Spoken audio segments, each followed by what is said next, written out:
¿Quiénes son los príncipes que sirven como escondite contra el viento? ¿Y quiénes lo serán en el futuro? Isaías 32:1 dice: Mira, un rey reinará para justicia misma, y en cuanto a príncipes, gobernarán como príncipes para derecho mismo. Luego tenemos el texto de hoy, y cada uno tiene que resultar ser como escondite contra el viento y escondrijo contra la tempestad de lluvia. Nuestras publicaciones explican que el título rey se refiere aquí a Jesucristo y que su reinado para justicia comenzó en 1914. Pero, ¿quiénes son los príncipes? Por años hemos dicho que son los ancianos nombrados en las congregaciones. Y como indica el texto, bajo la dirección de Jesús, ellos deben ser como un escondite contra el viento y las tempestades del sistema de Satanás. El capítulo 25 de las profecías de Isaías, volumen 1, dice: En vista de las condiciones angustiosas que reinan hoy en el mundo, se necesitan príncipes, sí, ancianos que presten atención a todo el rebaño. Tales príncipes deben satisfacer los requisitos consignados en 1 Timoteo 3, 2 al 7. Es decir, los requisitos que deben cumplir los ancianos. Pero, ¿quiénes serán los príncipes después del Armagedón? Bueno, un poco más adelante el mismo libro añade: a los ancianos pertenecientes a las otras ovejas, que constituyen la clase del principal en formación, se les está preparando para que algunos de ellos, no todos, después de la gran tribulación, puedan desempeñar funciones administrativas en la nueva tierra. Y luego cita del capítulo 44 de Ezequiel, donde encontramos la visión de la clase del principal. Las palabras hebreas para príncipe y principal significan casi lo mismo. Entonces, ¿quiénes entre la clase del principal serán esos príncipes después del Armagedón? Bueno, busquen Salmo 45, 16. Aquí otra vez se habla de un rey y de príncipes. Pero, ¿quiénes serán estos príncipes? Si vemos el versículo 15, se menciona el palacio del rey. Luego en el 16 dice: tus hijos, es decir, los del rey. En lugar de tus antepasados llegará a haber tus hijos, a quienes nombrarás príncipes en toda la tierra. Cuando Jesús estuvo en la tierra, sus antepasados fueron hombres fieles de la antigüedad, como Abraham, Isaac y David. No obstante, cuando Jesús los resucite en el paraíso, ellos llegarán a ser sus hijos. De modo que algunos príncipes que tendrán funciones administrativas en la nueva tierra saldrán de entre estos hombres fieles del pasado. Ahora bien, el libro Espíritu Santo, la fuerza tras el nuevo orden venidero, dice lo siguiente: ya habrá príncipes en la tierra antes de ellos, es decir, antes de que resuciten estos hombres fieles. ¿Pero quiénes? El libro continúa: los hombres de entre la grande muchedumbre que se hayan salvado de la tribulación, a quienes se hayan nombrado tales al principio del nuevo orden. Luego, de Isaías 32, cita el texto de hoy. Entonces, ¿quiénes serán? ¿Los ayudantes del cuerpo gobernante? ¿Los miembros de comités de sucursal? ¿Los superintendentes de circuito?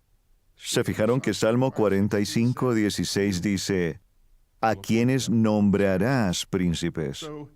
Así que los príncipes en la tierra serán nombrados por Jesús cuando se requiera. Una de nuestras publicaciones señaló: Cristo se encargará de que se nombre a los hombres apropiados para que sean representantes del gobierno del reino, porque Él estará interviniendo directamente en los asuntos de la tierra. También, la atalaya del 2006 dijo: de modo que Jesucristo mismo es quien nombrará a los representantes principescos. Todos esperamos ese maravilloso tiempo. Ahora veamos el texto de hoy desde otro ángulo. Solemos decir que Isaías 32, 1 y 2 se refiere a los ancianos, tal como 1 Timoteo 3, 2 al 4 habla sobre los requisitos que ellos deben llenar. Así que los invito a leer 1 Timoteo 3 desde el versículo 2. Y me gustaría hacer una pregunta a las hermanas. En vista de su edad y los años que llevan en la verdad, si fueran hombres, ¿serían ya ancianos o siervos ministeriales? Bueno, quizás estén pensando, ¿qué clase de pregunta es esa? Yo no soy hombre, soy mujer y así soy muy feliz.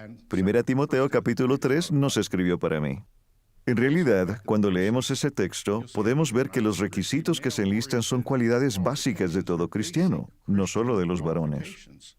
Primera Timoteo 3, 2, 3 y 4, si lo leyéramos pensando en las hermanas, ¿creen que se entendería? No pretendo torcer las Escrituras. Solo quisiera que leyéramos esta lista como si se hubiera dirigido a las hermanas y veamos si algo suena fuera de lugar. La mujer cristiana, por lo tanto, debe ser irreprensible, esposa de un solo hombre, moderada en los hábitos, de juicio sano, ordenada, hospitalaria, capacitada para enseñar. No una borracha pendenciera, no una golpeadora, sino razonable, no belicosa, no amadora del dinero, que presida su casa excelentemente. ¿Verdad que estas palabras también aplican muy bien a las hermanas? Bueno, ahora algunas estarán diciendo, pues siempre motivan a los jóvenes a esforzarse por llegar a ser siervos ministeriales. Y al menos 2 veces al año se evalúa a los siervos ministeriales para ver si llenan los requisitos para ser ancianos. Si todavía no lo logran, los ancianos los animan a mejorar. Pero a las hermanas nunca se nos motiva a seguir mejorando o ampliar nuestro ministerio con ese objetivo. Bueno, piensen en las hermanas de su congregación. ¿Verdad que cada una de ellas ha alcanzado un grado de madurez espiritual diferente? Muchas son excelentes ejemplos de cristianas maduras que reflejan las cualidades que leímos. Otras podrían mejorar. Hace 35 años, había 2 hermanas casadas que servían como precursoras en nuestra congregación. Ambas eran un buen ejemplo de cómo debe ser una mujer cristiana. Eran muy estudiosas y buenas maestras de la Biblia. Además, eran muy hospitalarias y siempre visitaban a los enfermos para darles ánimo. Cuando a una joven le costaba salir a predicar o tenía dificultades con sus hijos, siempre la apoyaban dándole consejos sabios. Por si fuera poco, eran sumisas, prudentes y nunca actuaban sin pensar. 35 años después, todavía nos acordamos de ellas y su buen ejemplo sigue siendo una influencia positiva. Entonces, queridas hermanas, no procuren alcanzar un puesto de superintendente, pero sí procuren seguir cultivando las 13 o 14 cualidades mencionadas en 1 Timoteo 3, 2 al 4. ¿Por qué no las analizan una por una y estudian lo que se ha publicado sobre ellas para ver cómo pueden demostrarlas a mayor grado? Lo mismo es cierto de Tito, capítulo 2. ¿Pueden las hermanas demostrar esas virtudes? Bueno, en Tito 2:2 hay una serie de cualidades que los varones deben considerar. Pero vean el versículo 3. Dice, igualmente, que las mujeres de edad sean reverentes en su comportamiento, no calumniadoras, ni esclavizadas a mucho vino, etc. Así que no, hermanas, no se les va a nombrar princesas. Pero la congregación apreciará mucho sus cualidades espirituales y Jehová, el soberano del universo, también.